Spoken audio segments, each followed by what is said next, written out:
En este vídeo vamos a ver las estructuras de las proteínas. Debido a la gran complejidad que presentan estas macromoléculas, distinguimos distintos niveles estructurales. Así, las proteínas presentan una estructura primaria, una estructura secundaria, terciaria y cuaternaria.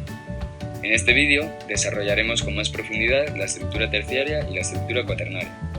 No obstante, para proceder a su explicación, debemos basarnos en la estructura primaria y en la estructura secundaria. Todas ellas desempeñan un importante papel en las proteínas. Todas las proteínas poseen una estructura primaria formada por la secuencia lineal de los aminoácidos que integran la cadena. La veríamos aquí representada por una serie de imanes en el que cada uno sería un aminoácido y tendríamos unas bolas que nos sirven de unión que constituyen el enlace peptídico. Es la más importante ya que determina el resto de las estructuras e indica el número, tipo y orden de los aminoácidos que constituyen la proteína. La estructura secundaria es la disposición que adopta la estructura primaria en el espacio. Dependiendo de la función que tenga la proteína, adquirirá hélice alfa o lámina beta. Así, podemos ver aquí una hélice alfa, en el que el alambre sería la secuencia de aminoácidos y estaría estabilizada por puentes de hidrógeno, y podemos ver también una hoja beta, en la que los imanes serían también la secuencia de aminoácidos y tendríamos unos enlaces débiles que son los puentes de hidrógeno. La estructura terciaria consiste en la disposición que adoptan el resto de estructuras anteriores en el espacio. Está formada por un conjunto de plegamientos que se estabilizan mediante enlaces covalentes y sobre todo mediante enlaces no covalentes, es decir, fuerzas electrostáticas, puentes de hidrógeno, fuerzas de Van der Waals e interacciones hidrofóbicas. Las proteínas pueden mostrar dos tipos de estructuras tridimensionales, es decir, dos tipos de estructuras terciarias. Pueden ser proteínas globulares o pueden ser proteínas fibrosas o filamentosas. Proteínas globulares.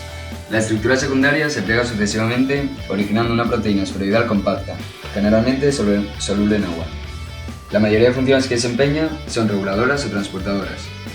Estas proteínas presentan una solubilidad parcial, ya que las cadenas laterales apolares se disponen hacia el interior de la molécula y las cadenas laterales se localizan en el exterior. Constituye una excepción las proteínas de membrana. Proteínas fibrosas. Sus cadenas polipeptídicas se disponen en forma de hebras alargadas, muy resistentes y, a diferencia de las globulares, insolubles en agua, debido a su alta proporción en aminoácidos hidrofóbicos. Las funciones que suelen desempeñar son de soporte y de protección. La estructura que adquieren son similares a las hebras de una cuerda. Aquí podemos ver cómo sería la estructura de estas proteínas. Aquí veríamos la conformación definitiva que adquiere este tipo de estructura terciaria. Relacionado con esta estructura, encontramos un caso que se da en proteínas de gran tamaño, en las que se distinguen determinadas combinaciones de hélices alfa y láminas beta, que forman unidades compactas muy estables que llamamos dominios estructurales. Apreciamos aquí una hélice alfa que se une a un tramo de lámina beta y que se une a su vez a otro tramo de hélice alfa. La estructura cuaternaria se presenta en determinadas proteínas, tanto globulares como fibrosas, que están formadas por la asociación de varias cadenas. Cada una de estas cadenas constituye una subunidad que se denomina monómero-protómero y la unión de estos constituyen un oligómero. En este tipo de estructura es muy importante la cantidad, la naturaleza y el modo en el que se asocian los distintos monómeros.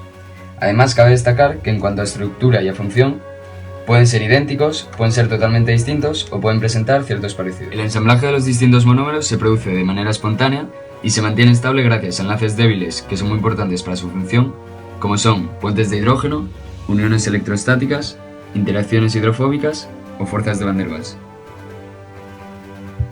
Aquí tendríamos representada una molécula de hemoglobina cuyos monómeros se juntan dando lugar a un tetrámero formado por dos cadenas alfa y dos cadenas beta, que no podemos distinguir bien porque tenemos ya la estructura terciaria, pero que si hiciéramos zoom en su estructura podríamos ver los tramos alfa y los tramos beta.